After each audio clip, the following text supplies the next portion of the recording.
Hello friends, my name is Chloe, creator of kozykale, and in today's video I'm going to be sharing with you all of the books that I read over the last 12 months and giving you just a little synopsis and review of what I thought of them. There will be time cards listed down below if you want to jump around the different books, feel free to do so, but without further ado, let's get started.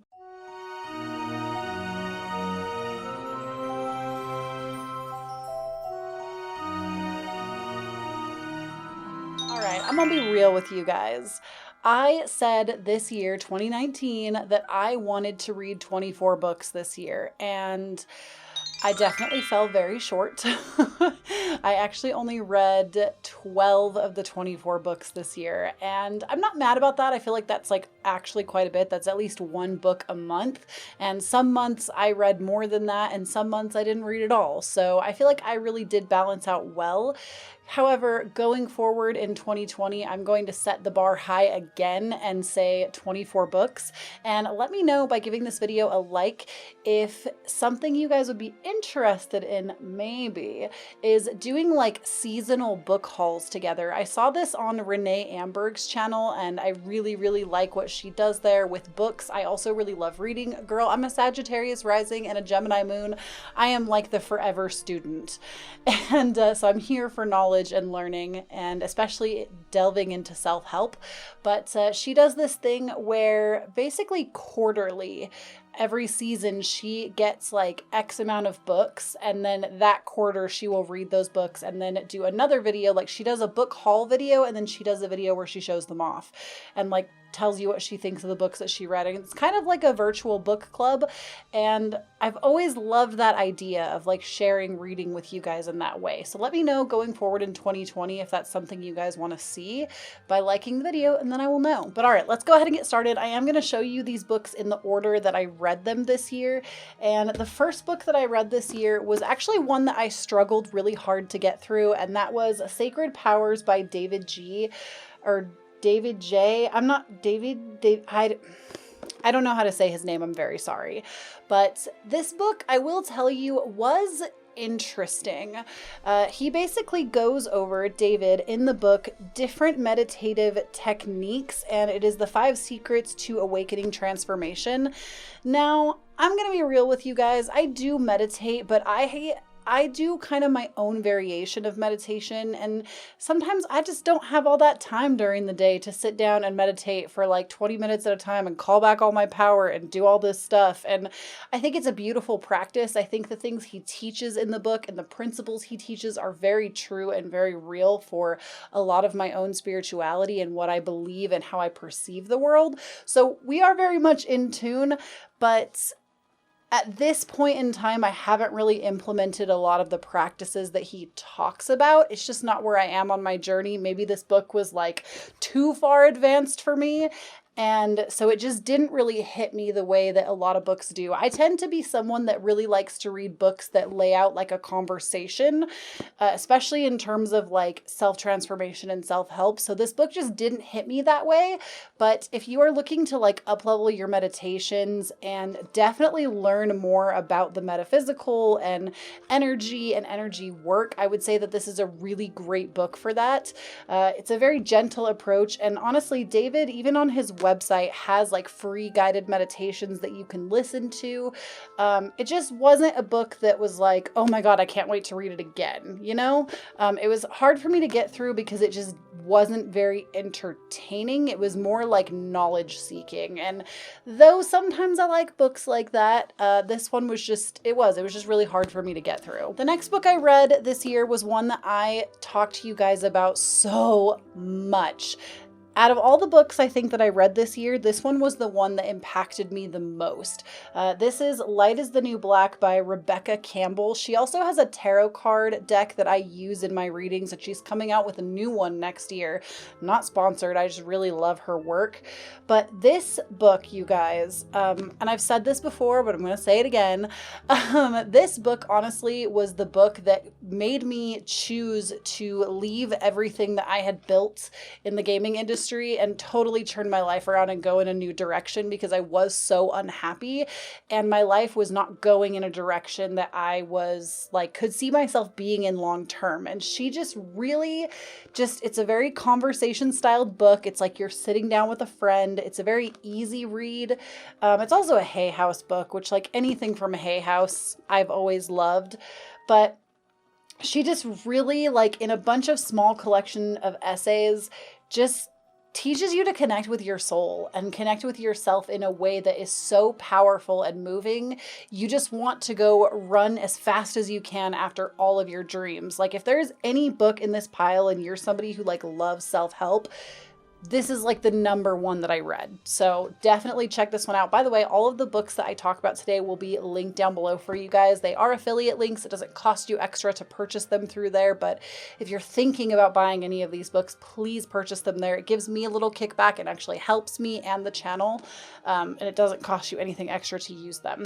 But yeah, this book just totally blew my mind. And I think I read it cover to cover in like one sitting. And I was just like, oh my God, what I'm currently doing with my life is meaningless. And I'm not actually chasing my bliss or my passion or going after my dreams fearlessly. And now I'm going to like do everything I can to do that. And I literally like, my channel wasn't over at that point in gaming, but like, I think I stopped in like February and I never really picked it back up the same way. And now we're just kind of not working in that sphere, but it was a really great book and totally encouraged me on that process and gave me that boost that I needed. So the next book that I read is The Witch's Book of Self-Care, Magical Ways to Pamper, Soothe, and Care for Your Body and Spirit by Aron Murphy Hiscock. And this person also wrote the Green Witch and the House Witch book, both of which I own, that I have not finished either of them either. But this one I actually did read cover to cover. I will say this isn't really a book that I think was designed to be read cover to cover. It's definitely more of a guidebook. I mean, it says The Witch's Book of Self-Care, and it's definitely meant to, oh, I just had a little paper fall out of there. Synchronicity? Maybe we'll open that later. But I would say that this book definitely is like, when you are looking for a way to connect with yourself and get like witchy, it is a good book to reference. It has things for like, let me see, the goals of self-care. There's a spell for transformation in here. There's like, it just, to me, it really gets down to like a lot of the aspects that like hooked me into witchcraft. I don't really feel like the book necessarily taught me anything that was so thought-provoking that I didn't already know or hadn't studied myself. But somebody who doesn't really know anything about witchcraft, or even if you don't want to be invested in witchcraft and you're just curious about what it entails, I feel like this is a really like gentle approach. And like, my mother, who is like a God-fearing Mormon, I would feel comfortable giving her this book and being like, hey, you should read this. And she wouldn't like be offended by it. So I feel like this is one of those books that you could hand to almost anyone that is into spirituality and maybe is questioning witchcraft, and they would find something for themselves in it. I'm not trying to say that this is a good book to pass on if you're like trying to be dogmatic and get someone to believe what you believe, because I don't think that's a good practice, period. But I just feel like it's a really good book to pass on if you just want someone to understand you in like terms of witchcraft and how like a lot of it is just taking care of yourself and connecting with yourself. I hope that makes sense. But it was a good book. I would recommend it to anybody who's like a baby witch or beginning in witchcraft or wants to know more. It's a really nice book to have for reference. The next two books that I read this year, I was actually surprised that one of them I had never read, and you guys might be shocked too. I read The Secret and I read The Power. Both of these are by Rhonda, is that Byrne? I don't know how to say her name. I'm sorry. But Rhonda, she is the person that like The Secret came from her. And like a lot of people, it's like information from a bunch of people. She just like collected it and put it into book form, and then it was a movie, and I don't actually know which one came first, but The Secret is where a lot of people dip their feet into the law of attraction and manifestation way back when it was like a big New York Times bestseller. I believe this book has sold like a crap load of copies, but this book was a good book to read. I feel like just for reference and understanding the secret, because it was something that I actually didn't know anything about. Even though I knew about the law of attraction, I'd never read, like, this to me is like where a lot of people start, and I hadn't read it. So I made it a point to read it. Do I think it's like the best book for law of attraction? No. I actually think if you were going to pick one of these, I would read The Power. I thought this book was so incredible. The Power, to me, it was just better. It was just better all around than The Secret. It had more information. It was like if you had read The Secret and then you wanted to apply those principles, The Power was like a better book. And I want to say I read them out of order. Like, I think I read The Power and then I went back and read The Secret. And I loved them so much that obviously I kept them in my repertoire. But The Power, if you were going to buy one of the two, definitely read The Power. It was better. But yeah, like that just kind of gives you more of like a introduction to law of attraction. And it also talks about like a lot of success stories of people that have used the law of attraction. So if you're looking for like a pick-me-up, I find myself personally that when I am not manifesting, which we're always manifesting, I shouldn't even say that, whether it's good or bad, we're always manifesting. We don't turn it off. But I feel like when I get in a place where I don't believe I can manifest, and I think all of us struggle with that from time to time, that's a really good book to pick up and just like reaffirm your belief. And one book that I read this year that I actually did not like at all and I would not recommend. I didn't like this book so much that I actually don't even have it anymore. I read it in one day and I donated it to a local bookstore the next day. And it was Lightworker by Savannah. Arienta, I think is how you say it. A lot of people swear by this lady's books.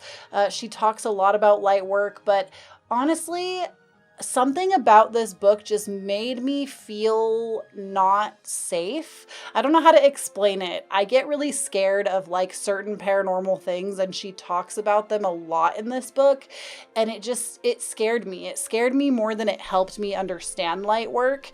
And so I didn't really connect with it on that level. And on top of that, it just was like, to me, it wasn't very well written, and it didn't teach me anything I didn't feel like I already knew. I have a really hard time with that with books. When I am such like an information processor, I have a very quick-witted mental mind. I need to be constantly stimulated. And that happens a lot in like the metaphysical and self-help world. I find that if I've researched a topic so much, I start to come in contact with things that I already know the information, and then I'm bored. And I feel like that was kind of what this book was. I already knew everything that she was talking about, and it didn't really teach me anything new. And that's always upsetting, because I always try to look at things from like a childlike perspective, where it's like, oh, even if I've heard this already, I want to listen again, because obviously there's something that I missed. But this book really proved me wrong on that one.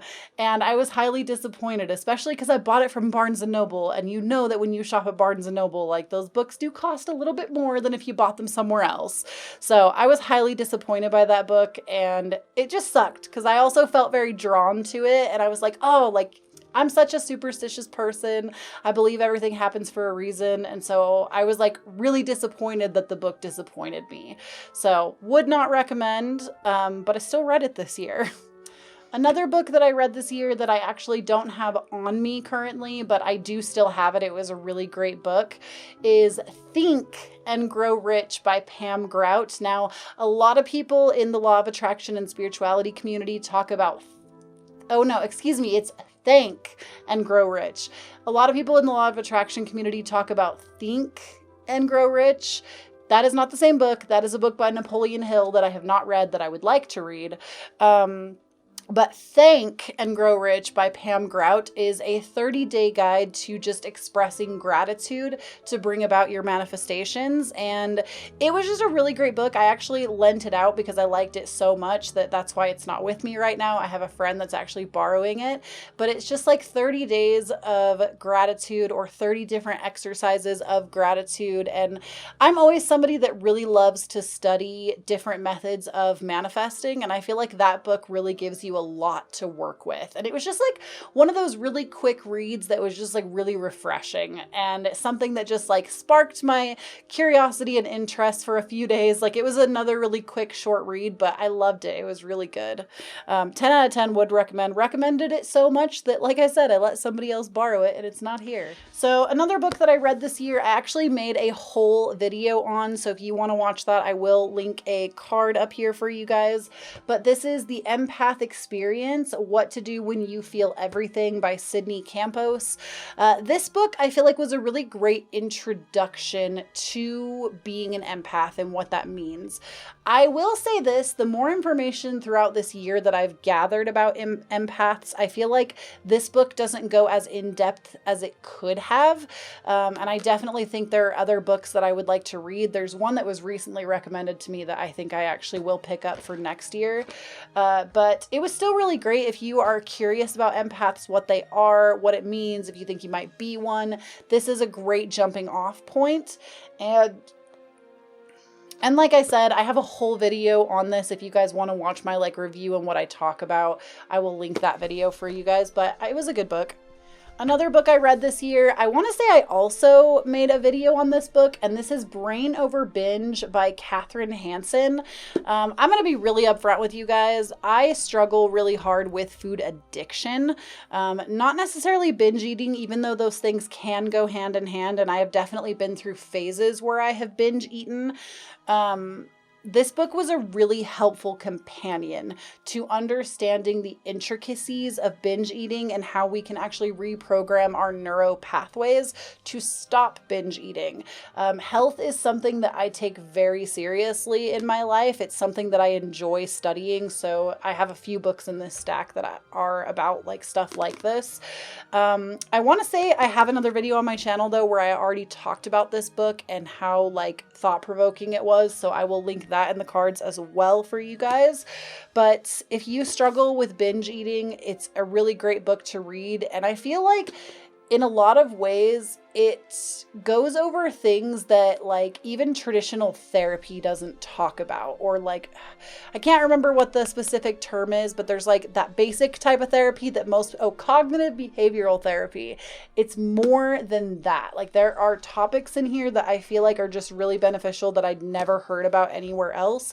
As somebody who studies health like religiously on many spectrums, this book definitely taught me a lot of things I didn't know.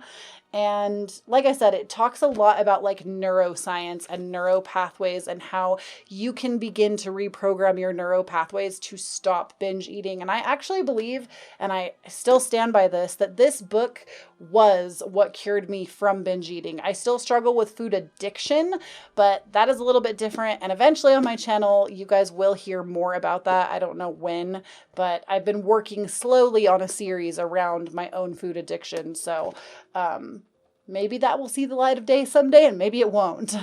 But in any case, it was a really great book. Changed me for the better. The next book that I read is another book that talks about food. And this one is the one that I actually recommend to most people, even over that one. And this one's a mouthful. It's Make Peace with Food, Free Yourself from Chronic Dieting Forever, Rediscover the Pleasures of Eating, Intuitive Eating, a Revolutionary Program That Works by Evelyn, Tribole, and Elise Risch. I don't know how to say her name. But this book, hopefully you guys can see it. There we go. This book is actually like the handbook to intuitive eating. This is something that I preach about religiously. Again, I don't want to say too much because I am kind of documenting a series now that will talk more about this for my own life. But if you are somebody that wants to learn about like basically how diet culture is not on your side, how diets do not work, and how maybe if you've gotten on and off the wagon multiple times, it's not you that's the problem, it's the wagon. This is definitely the book that is going to guide you through that process. It's basically removing yourself from the dieter's mindset, especially if you've struggled with chronic dieting your whole life. And it truly brings you to a place of allowing yourself food freedom. And this book taught me a lot of techniques and a lot of things in even just reprogramming my own mind and how I treat food and how I have had to learn how to slowly trust myself around food, because I think we, especially in America, I don't know how it is other places, but especially in America with the obesity epidemic, we have been like conditioned and trained to be out of control around food all the time and to not listen to ourselves or our bodies. And we've also been conditioned to think that we need to look a certain way and that weight actually equals health when it doesn't. So I could say like 1,000 things about this book, but I'm not going to, because I'm going to save that for another time. But just know, if you're somebody who is just so over dieting, it was like a textbook read. So it took a long time for me to read it. Like I spent the better part of this year trying to finish this, but it is a little bit boring and dry at times, but it's so chock full of information that to me it is 1,000% worth the read, especially if you're somebody who struggles. The next book that I read was actually one of my more recent reads, and this is To Drink Coffee with a Ghost, and it is by Amanda Lovelace. This author actually writes a lot of poetry books that are pretty popular. The first book of hers I read was The Witch Doesn't Burn in this one, and it was so thought-provoking and beautiful that I was like, holy crap. This book, I'm not gonna lie, the cover art was what really sold me on it. It's got fall leaves and a little planchette in the middle. I was like, bitch, I want this for my coffee table, okay? But this book, honestly, is so beautifully put together. Let me read you the back. It says, "You cannot have a funeral for your mother without also having a funeral for yourself." And basically, it's just a short collection of poetry. Literally, I read the book in like 45 minutes. It's very short, easy to read. Like the pages are, can you even see that? Yeah, okay. The pages look like this. There's really beautiful illustrations throughout the book as well, that just look really nice. And the whole book is kind of her through poetry, like talking about how like she lost her mom to, I think, cancer, and her like basically losing her mother and having to learn how to cope with that, and like basically through the ugly parts of the relationship and the beautiful parts of the relationship. And it was just like a really beautifully put together book, and it's so pretty. Like I just want to leave it out. Maybe I think it's going to actually be part of like a decor piece for fall in my house for sure. Where I'm about to, at the time that this is being filmed, my fall decor is still out, as you can see, Exhibit A. But it was a good read. I actually liked both, if not all, the poetry books of hers that I've picked up. So if you want something quick, easy, and well, I wouldn't say easy. Her books, let me go back to that for a second. Her books are not easy to read. Like they are, but they make you think and they hit you in the feelings hard. So prepare yourself for that. And last but certainly not least, the last book that I read this year, most recently, was Super Attractor by Gabrielle Bernstein. Yeah, I was like, Gabrielle Bernstein. This is the first book of hers that I've ever read. It was recommended to me so many times via the internet. I think the universe just knew I needed to read it. And actually, I read most of it and then I listened to a big chunk of it on Audible because, and no, this video is not sponsored by Audible, but I listened to a really big chunk of it on Audible because she actually reads the book on Audible, which I love when authors do that. But honestly, this book was not what I expected it to be. I thought for sure it was going to be another like You Are a Badass by Jen Sincero type books, which are my faves. Love those books. But it's actually way more on the spiritual side of things. And she speaks so much to connecting with your spirit guides, connecting with archangels. Like this whole book is about getting in touch with your spiritual side and your spirituality and doing so in a way that will help you attract the lifestyle that you desire. It's a lot more about like resting your way into manifesting, as well as taking inspired action where it's necessary. And she honestly gives you like really good information. Like I think my favorite part of this book was, I don't know if I'll be able to find it super fast, but oh, here, was it this one? She talks about the emotion, well, you can't read it anyways, but she talks about the emotional guidance scale. Is that what it is? the emotional guidance scale. And basically, like, with this scale, all you have to do is look at this emotional guidance scale, and when you're in a shitty mood, pick one emotion that is higher up than the one that you're at, and just give yourself the freedom and the power to constantly choose again until you raise your vibration to the level where you want it to be. And it will take a little bit of time, but it's such a great concept and tool and mechanism for raising your vibration and getting to the state that you want to be in. So I really loved this. Great read. I would say, again, the number one book is definitely Light is the New Black, was my favorite read of the year. This one probably comes in at like a close second, though. It was very like, if you're ready to dive more into spirituality, period, then like this, but not like, it's not like witchcraft. It's not Christianity. It's not like, this book is like the spiritual guide for everyone, if that makes sense. Like, it is just kind of like the catch-all. If you have a spirituality flair to you, this will resonate with you. So it's just a really great book. I was really happy to read it and support Gabrielle. And honestly, now that I know about her, I want to read like all of her books because she has more than this one. But those are all the books I read this year, you guys. Let me know what books you've read and if there's any that you recommend to me, or if you've read any of these, or if you're going to read any of these. And let me know if you guys would like to see like quarterly book hauls or like reviews, because I really do love to read. And my goal for 2020 is to read 24 books. So that means every quarter we need what? 6 books?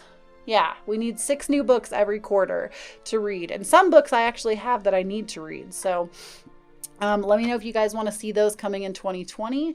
And please do not forget to follow me on Instagram and Twitter. I am at kozykale. I have 2 podcasts that I run. Cozycast, which is more on the line of manifestation. Twin Flames podcast, which is on a break until January 2020. We will be back and thriving. Podcast that I run with my IRL twin flame, who is an amazing individual. And also, if you would like to book a personal tarot reading with me, information is down below. And I will see you guys in a future video. Bye!